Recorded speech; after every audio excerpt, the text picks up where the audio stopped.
Everybody loves an epic comeback story. It's in our nature to root for the underdog. One as exciting as Niki Lauda's heroic 1977 World Championship win after his horrific crash at the Nürburgring, or Sebastian Vettel at the 2008 Monza GP and Jenson Button's Montreal Redemption Drive in 2011. No other feeling in sport can be quite so wholesome.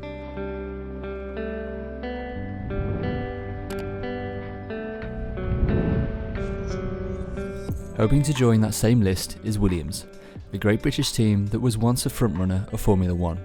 Winning 16 championships in their first 2 decades, they were undeniably brilliant. Prior to 1977, the Oxfordshire outfit already had 2 failed attempts at launching a successful F1 team.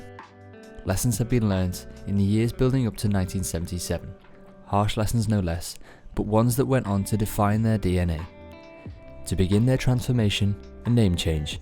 A name that became arguably the most authentic household name in motorsport history. One that started out as Frank Williams Racing Cars, to which became Williams Grand Prix Engineering. Formula One would never be the same again.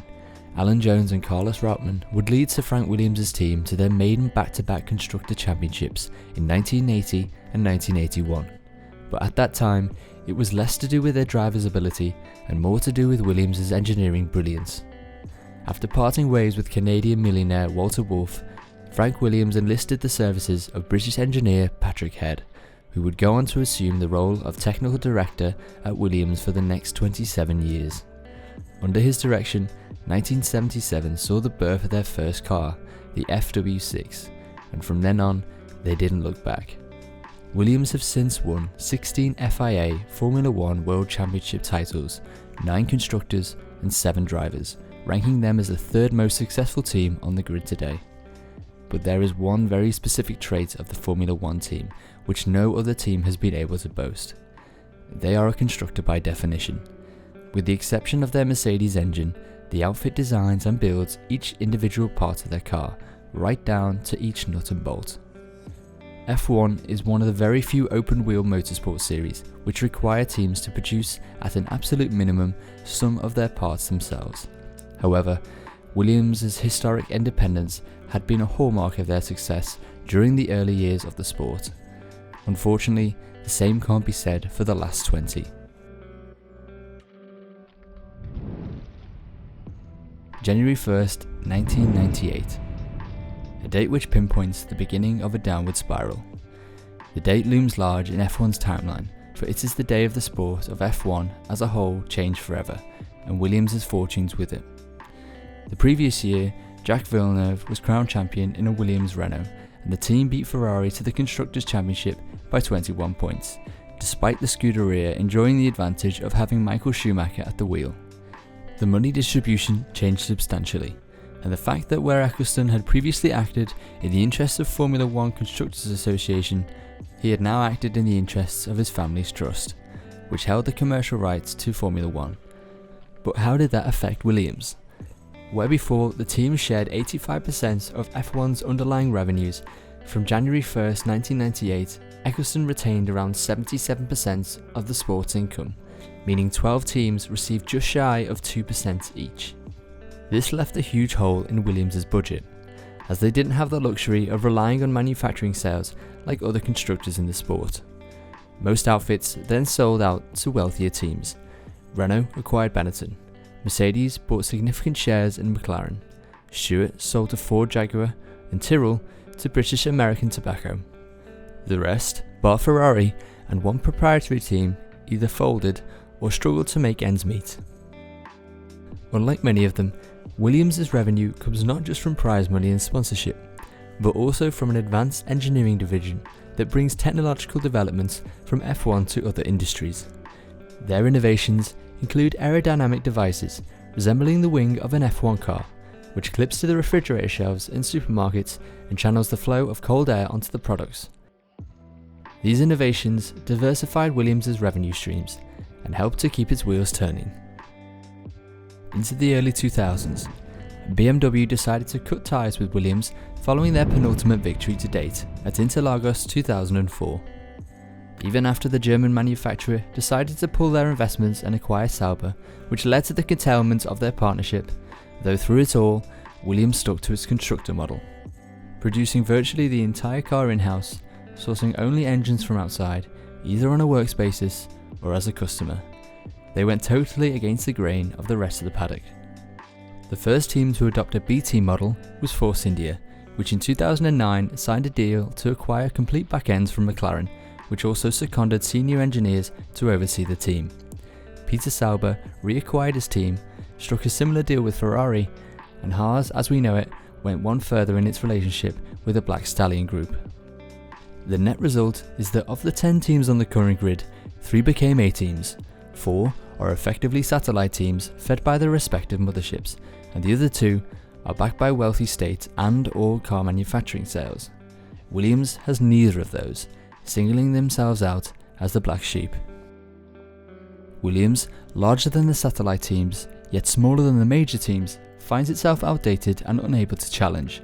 Crucially, they carry all the overheads of the latter while not having access to parent company funding. F1's commercial environment has also evolved over the past decade. Viewership had dropped 30% as the new generation viewer patterns emerged, away from the old TV model, and race fans switched off as the big 3 teams dominated. Sponsorship revenues went south, forcing Williams to sign so-called pay drivers, with Maldonado being the first, but not the last.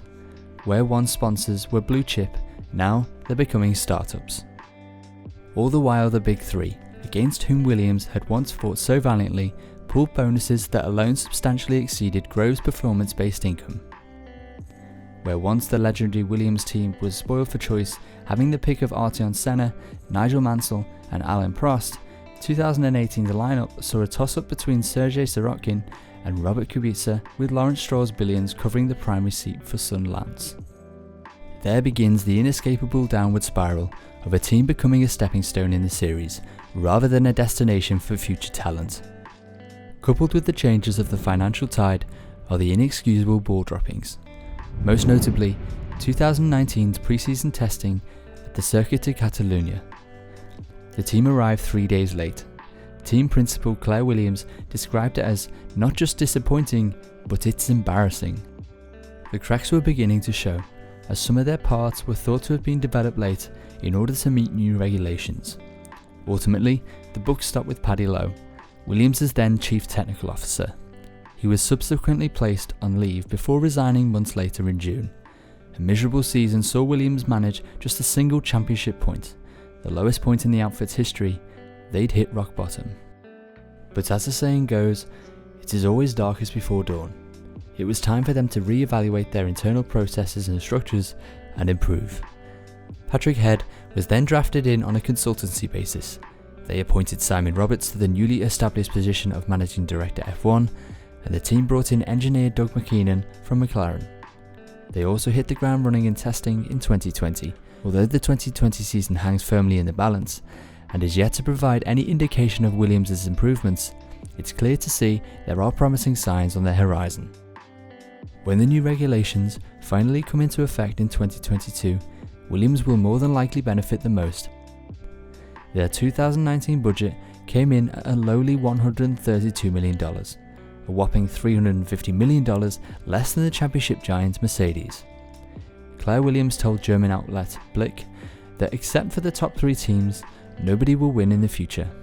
The financial discrepancy compared to Ferrari, Mercedes and Red Bull is just too big. It is impossible to keep up.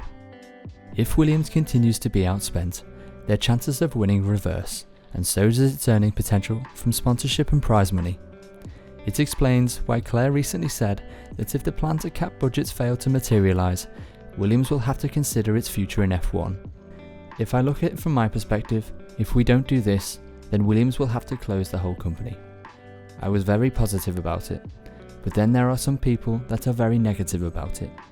We are lucky that this works for us, but I think it will probably demonstrate the fact that our team, track performance aside, is a good model of how Formula 1 teams should be operating within our sport.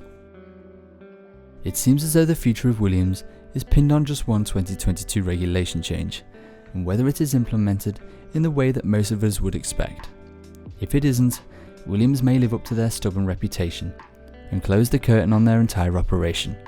But if it is implemented correctly, we could very well see Williams back in contention for podium positions, for the first time since a long time.